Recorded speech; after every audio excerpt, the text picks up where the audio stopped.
یہاں تک پہنچی تھی کہ ہمارے مذہب کی بنیاد قرآن ہے۔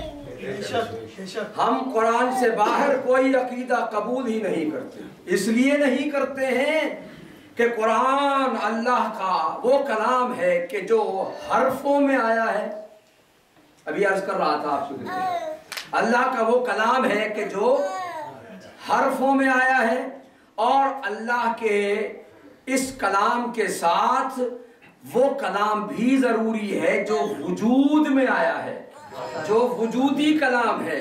کلام حرفی کی ابتدا ہوتی ہے بسم اللہ الرحمن الرحیم سے، اور کلام وجودی کی ابتدا ہوتی ہے ذات محمد مصطفیٰ۔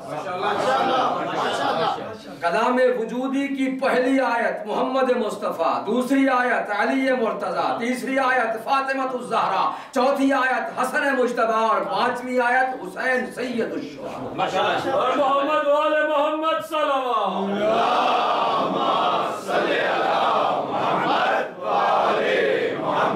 میں عرض کر رہا تھا کہ انما حصار دیتا ہے۔ اب یہ انما کی بحث میرے خیال میں یہاں تک روک دیتا ہوں، چونکہ آگے بہت چلنا ہے اور وقت بہت کم ہے ہمارے پاس۔ چند دن ہیں جو میں چاہتا ہوں اسی آیت کے ایک ایک لفظ کے بارے میں مکتب اہل بیت سے جو کچھ میں نے حاصل کیا ہے وہ آپ تک پہنچا دیں۔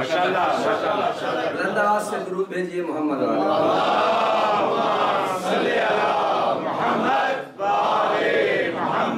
دوسرا لفظ اس کا ہے یریدو، انما یریدو، انما تک یہاں آواز کو روک دیتے ہیں، یریدو سے شروع کر۔ یریدو اس کے بارے میں اشارتاً پہلی مجلس میں عرض کیا تھا کہ یہ فعل مضارع ہے، ارادہ نہیں کہا، یریدو کہا ہے۔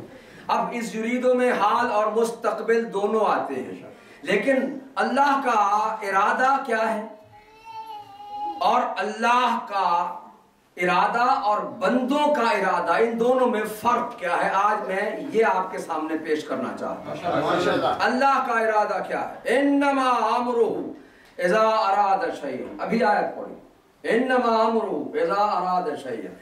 ارادہ الہی یہ ہے، اللہ کا ارادہ اس کی عین ذات ہے، اور ہمارا ارادہ عین ذات نہیں ہے، کبھی ہوتا ہے کبھی نہیں ہوتا ہے۔ لیکن جب ہمارا ارادہ کسی شے پر ہو جاتا ہے تو ضروری نہیں ہے کہ وہ شے وہ کام پورا بھی ہو جائے، مگر اللہ کا ارادہ ایسا ہے کہ جو اپنی مراد سے جدا نہیں ہوتا ہے۔ اللہ ہے مرید، اور اس کی مراد ہے طہارت اہل بیت۔ یہ مرید اور پیری مریدی والا مرید نہیں ہے، مرید کا معنی ہے ارادہ کرنے والا۔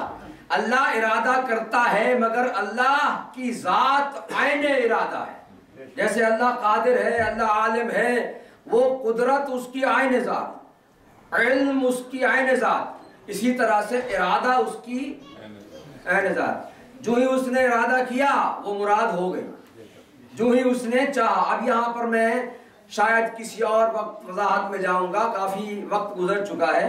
میں یہ بیان کروں گا کہ اس کا لفظی ترجمہ ہوتا ہے چاہنا، اللہ چاہتا ہے۔ چاہت کے لیے عربی زبان میں دو لفظ ہیں، ایک ہے ارادہ اور ایک ہے مشیت۔ وما تشاءون الا ان یشاء اللہ۔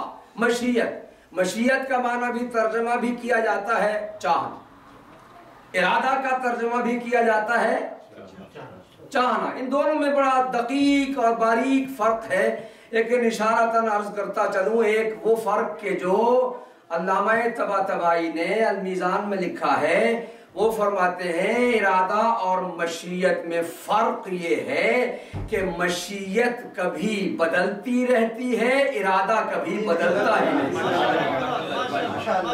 مشیت میں تبدیلی آتی ہے، ارادے میں، اور یہ مسئلہ بدا جو علم کلام میں ہے اس کا تعلق ارادے سے نہیں ہے، وہ فرماتے ہیں مشیت سے ہے۔ ہم بحث کر رہے ہیں ارادے کی، ارادہ اور مراد، جو ارادہ ہوا مراد وجود میں آ گئی، جو ارادہ ہوا میں اس کو اپنے آسان لفظوں میں یا یوں کہوں کہ اپنے الفاظ ولایت میں یوں عرض کر دوں کہ ادھر ارادہ آیا ادھر مراد بلا فصل آ گئی. جو ہی اس نے ارادہ کیا بغیر فاصلے کے مراد وجود میں آئی. اسی لیے ہم نے یہ سمجھا ہے کہ جو اللہ کا ارادہ ہے اہل بیت کی تطہیر میں اس میں کوئی فاصلہ نہیں ہے. یہ نہیں کہ وہ پیدا ہو گئے پھر کبھی انہیں پاک کر دیا، بلکہ وہ ایسے ہیں کہ ادھر وجود عطا ہوا، وہ وجود ایسا تھا جو ہر لحاظ سے پاک. درود بھیجئے محمد و آل محمد.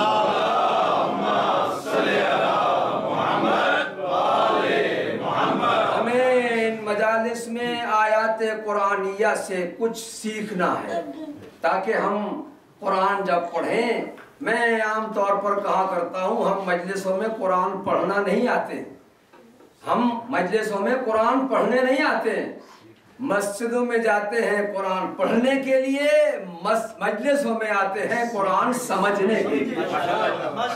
حسین ہمیں قرآن سمجھاتے ہیں کہ اللہ نے جو پڑھ کے آئے ہو وہ آؤ میں تمہیں بتاتا ہوں کہ اس کا معنی کیا ہے. اسی لیے میں نے عرض کیا کہ ایک کتاب میں مرتب کر رہا ہوں وہ آیتیں کہ جن کی تفسیر امام حسین علیہ السلام نے کی ہے. لوگ کہتے ہیں فلاں امام کی تفسیر، فلاں امام کی تفسیر. تفسیر حسینی ہمیں جاننا چاہیے کہ جس مقدس مطہر منور اور معصوم ہستی کا تذکرہ کرنے ہم جمع ہوئے ہیں اس نے ہمیں اللہ کی کتاب کے متعلق کیا کچھ بتایا ہے. بسم اللہ سے لے کر والناس تک کتنی ایسی مشکل آیتیں ہیں جن کی تشریح و تفسیر مشکل کشا کے بیٹے حسین نے ہمیں بتایا. یرید اللہ، اللہ ارادہ رکھتا ہے. عرض کیا ہے ترجمہ غلط ہے جو قرآن مجید میں جو آپ کے پاس ہے لکھا ہوا ہے ارادہ کرتا ہے، نہیں، ارادہ رکھتا ہے. ارادہ رکھتا ہے انسان کو. یہ کلام اللہ نے کس کے لیے بھیجا؟ بنی نو بشر کے لیے. قرآن مجید کس کی ہدایت کے لیے آیا؟ ذالک الکتاب لا ریب فیہ ھدی للمتقین. متقین کے لیے، متقین کی رہنمائی کے لیے، متقین کی ہدایت کے لیے اللہ نے قرآن کو نازل کیا. متقین یہ انسان جو ہے جو صاحبان تقوی ہیں. انسان کون ہے؟ انسان جسم اور روح کے مجموعے کا نام. ایسا ہے نا؟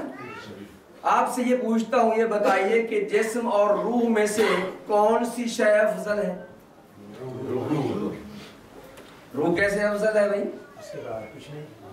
جسم افضل ہے. جسم پہلے بنا یا روح پہلے بنی؟ سوچ کے بتائیے. میری عادت ہے پوچھنے کی، کل پوچھوں گا آپ سے. جسم پہلے بنا بعد میں روح آئی.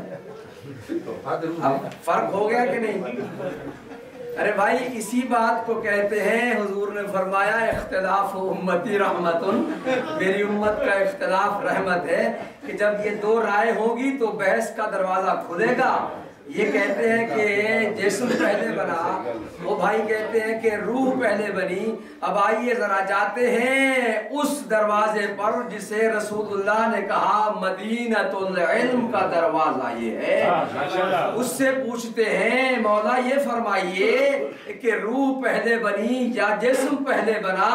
تو ایک شخص نے جا کے پوچھا مولا کائنات حلال مشکلات امیر المؤمنین علی ابن ابی طالب،